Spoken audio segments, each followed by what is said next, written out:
This is the main theme of this message of this morning. మానవుడు కేవలము విలువైనటువంటి వాడు మాత్రమే కాదు. Man is not only valuable, ఉత్తమమైనటువంటి జీవి. he is really a noble soul. అతని హృదయము చాలా మృదువైనటువంటిది. He has got a tender, soft heart. అతని మనస్సు మధురమైనటువంటిది. His mind is so sweet. జీవితమే శాశ్వతమైనటువంటిది. And the life in general is permanent. ఈ సత్యాన్ని ప్రతి ఒక్కరు కూడాను గుర్తించాలి. This truth has to be known by every devotee. హృదయములో మధురత్వాన్ని పొందుకోవాలి. The heart should experience sweetness all the time. మానసికమునందు అత్యద్భుతమైనటువంటి యొక్క సమతత్వాన్ని మనం పెంచుకోవాలి. Mentally, we should be equal-minded more and more. ఇది ఈనాడు మీరు పొందవలసినటువంటి ప్రధానమైన భాగ్యము. This is the main wealth that we should acquire today. ప్రేమ స్వరూపులారా, Embodiments of love. మానవుడు ఎంతటి గొప్పవాడనేటువంటిది మీకు ఈనాడు తెలియదు. Today you may not realize how great manhood is. దైవం మానుష రూపేణ, అతను మనుష్య స్వరూపాన్ని పొంది ఉంటాడు. God is in human form. ప్రతి మానవుని యందు కూడాను దివ్యత్వం అనేటువంటిది నిండి ఉన్నది. Every man has got the divinity within him. ఆకాశమున కంటే అతి సూక్ష్మమై ఉండు. He is subtler than space. అణువు కంటేను చాలా అణువుగా మారు. Smaller than an atom. ఇలాంటి భగవంతునకు ఎట్టి రూపాన్ని నిర్మించగలరు? What form can you decide for God? నీ ఆత్మనే నీ యొక్క స్వరూపంగా కనిపిస్తూ ఉండాలి. Your very own spirit appears in this form. పరమాత్మ చైతన్యం భవ్య స్వరూపమై అంతటా నిండి తాను అండియుండు. The consciousness of the divinity, it dwells in everyone and appears in a cosmic బ్రహ్మలో form. మీరు, మీలోన బ్రహ్మం ఉండే. God is in you and you are in God. బ్రహ్మకు మీకును ఎట్టి భేదమును లేవు. There is no difference between you and God. అట్టి భేదరహితమైనటువంటి తత్వాన్ని ఈనాడు మనం భేదముగా విశ్వసించడం చేతనే అనేక దుఃఖములు గురి అవుతున్నాము.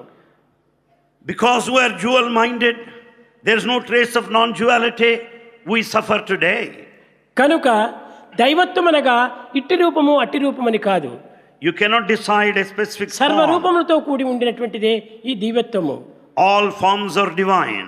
చావు పుట్టుక లేనట్టి శాశ్వతుడు. He has neither birth nor death, he is ఆది permanent. మధ్యాంతరహితుడు, అనాదివాడు. He has neither beginning nor an end and తాను ancient. చావక పుట్టక చంపబడక He can neither be killed nor సర్వత annihilated. Pandya రూపమై ఉండునటువంటి వాడు. God remains as an eternal witness. అట్టి దివ్యత్వమైన భగవంతుణ్ణి That God, మనం ఏ విధంగా ఆరాధించాలి? in what form is he to be worshipped? అనే తనదిగానే తాను ఆరాధించాలి. You have to consider your own తాను form. వేరు దైవం వేరు అనేటువంటి భావాన్ని దూరం నెట్టాలి. You should never entertain the thought that you are different from God. దైవం నా హృదయమందే ఉంటున్నాడు. God resides in the altar of my దైవ heart. నివాసం నా హృదయమే. And heart is the హృదయం dwelling కంటే place of మించినటువంటి God. భవనం భగవంతునికి మరొకటి లేదు. And there's no other higher mansion than the human హృదయాన్ని heart. చాలా ప్రేమించేటువంటి వాడు భగవంతుడు. And really God loves the heart which is అట్టి full of love. ప్రేమించినటువంటి భవనమే అతని యొక్క గృహము. And that mansion of love, the human heart, is his ప్రతి residence. వ్యక్తి ఎందుకును అట్టి పవిత్రమైనటువంటి హృదయం ఉంటున్నది. Such a noble, exalted heart is present in everyone. కనుకనే భగవంతుడు సర్వవ్యాపకుడు. So God is all pervasive. ఇలాంటి భగవంతుని మనం బయట వెతకనక్కర్లేదు. You don't need to search for God outside. ఈ కష్టములు మనకు సంభవించినప్పుడు When you face ఈ difficulties, కష్టములో ఎంతో సుఖమున్నదనేటువంటి సత్యాన్ని లోతుగా దిగి విచారించాలి. understand in depth, there lies hidden in it the trace of happiness. ఈ కష్టములే లేకుండా సుఖమునకు విలువే లేదు. Without problems, the happiness has no value. ప్రతి మానవుడు కూడాను నిరంతరం కూడాను హ్యాపీగానే ఉండాలి. Every man, in fact, should always be happy. నేను వస్తూ ఉంటే ప్రతి ఒక్కరు కూడాను హ్యాపీ బర్త్డే అన్నారు. As Bhagavan started there this morning, everyone said, Happy నేను birthday. ఎప్పుడు హ్యాపీగానే ఉన్నాను. Bhagavan is always happy. కానీ ఈనాడు మాత్రం మీరు ఎందుకు హ్యాపీ బర్త్డే అంటున్నారు? Why specially to be happy today? Happy లేనటువంటి వారికి హ్యాపీ బర్త్డే అని చెప్పండి. You can greet anyone saying happy birthday if he is నాకు not ఎప్పుడు happy. హ్యాపీగానే ఉండేటువంటి వాడు. Bhagavan is always happy. కనుకనే హ్యాపీ అనేటువంటిది బయట నుంచి వచ్చి ప్రవేశించేటువంటిది కాదు. Happiness is not in the exterior. Happiness is union with God. Happiness lies in the union with God. కనుకనే దైవంతో కూడినటువంటిదే happy. You will be happy in the company of God. మానవత్వంతో కూడినటువంటి ప్రతి వాడు కూడాను హ్యాపీ తనకంటే ప్రత్యేకంగా ఉన్నదని విశ్వసించి అనేక విధమైనటువంటి ప్రయత్నములు చేస్తున్నాడు. Man thinks that happiness, joy lies outside and therefore he faces all problems. మన పూర్వీకులందరూ కూడాను All ancients, దైవాన్ని ఏ రీతిగా ఆరాధించారు? in what form they worship God? త్యాగమునే ప్రధానమైనటువంటి పుష్పంగా తీసుకున్నారు. They considered the flower of sacrifice as the main one. రాగమునే ప్రధానమైనటువంటి అర్పితంగా ఆశించారు. They have considered the main principle of love as an act of సత్యమే తనకు surrender. ప్రత్యక్ష దైవంగా స్వాగతించారు. They consider truth as God. కరుణ ప్రేమలే రెండింటి యొక్క ఏకత్వాన్నిగా విశ్వసించారు. They could understand the compassion, the love being the same. హృదయమే తన సింహాసనంగా భావించారు. They considered human heart as the throne of God. ఆనాటి ప్రార్థన వల్లనే ఆనాటి యువకులు ఆనాటి మానీయులు దివ్యత్వాన్ని పొందగలిగారు. Because of such a sentiment which is so noble, people could attain divinity in those days. కనుక ఈనాటి మానవులు కూడాను అట్టి పవిత్రమైనటువంటి ప్రార్థనలు సలిపి Man should also today offer such sacred me prayers. హృదయపీఠం పైనే ప్రతిష్ఠింపజేసుకోవాలి. Install God on the throne of your heart. మనం ఎన్నెన్నో యోచనలు చేస్తున్నారు.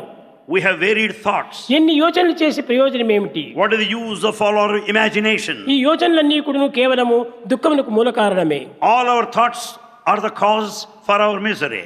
ఆ దుఃఖంలో కూడాను ఆనందం నిండి ఉంటున్నది. In fact, there lies some hidden happiness there. పానకంలో చక్కెర ఏ రీతిగా ఉంటున్నదో Just as you find, దుఃఖం లోపల కూడాను భగవంతుడు ఆ రీతిగా చక్కెరగా రూపంలో ఉన్నాడు.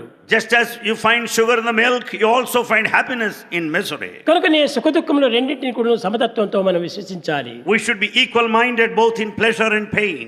మనం నిరంతరం కూడా హ్యాపీగానే ఉండాలి. We have to be happy all the time. ఏదో కొన్ని కష్టములు నష్టములు భౌతికమైనటువంటి సంభవిస్తుంటాయి.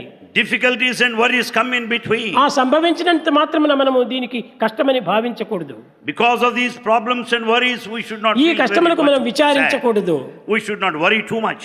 ఇది ఆనందమును అందించేటువంటి ప్రథమ సోపానము అని విశ్వసించాలి. In fact, it's a step that leads you to success and happiness. ప్రేమ స్వరూపులారా, Embodiments of love. కష్టములకు మనం విచారించకూడదు. We should not be bothered of these problems. దుఃఖములకు మనం ఏమాత్రము యోచించకూడదు. Don't be worried of the difficulties. ఆనందానికి మనం అరులు జార్చకూడదు. Don't aspire only to be happy.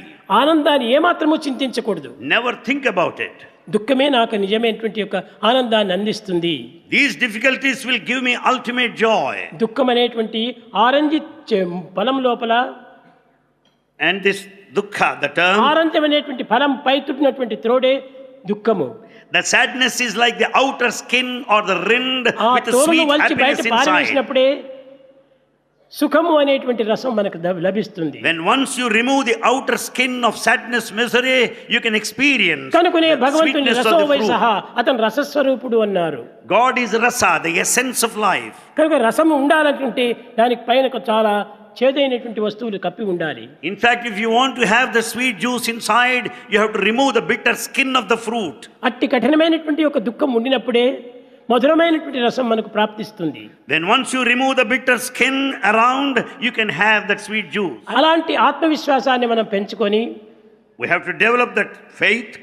అన్ని జీవులను కూడా మనం ప్రేమించి We have to love all. మనకు ద్వేషులు అనేటువంటి వారే లేకుండా చూసుకోవాలి. See that you don't hate anybody nor hate it. నీకెవరైనా ద్వేషులుగా ఉండవచ్చును, In fact, some may hate you, కానీ నీవెవరిని ద్వేషించవద్దు. but never hate anyone.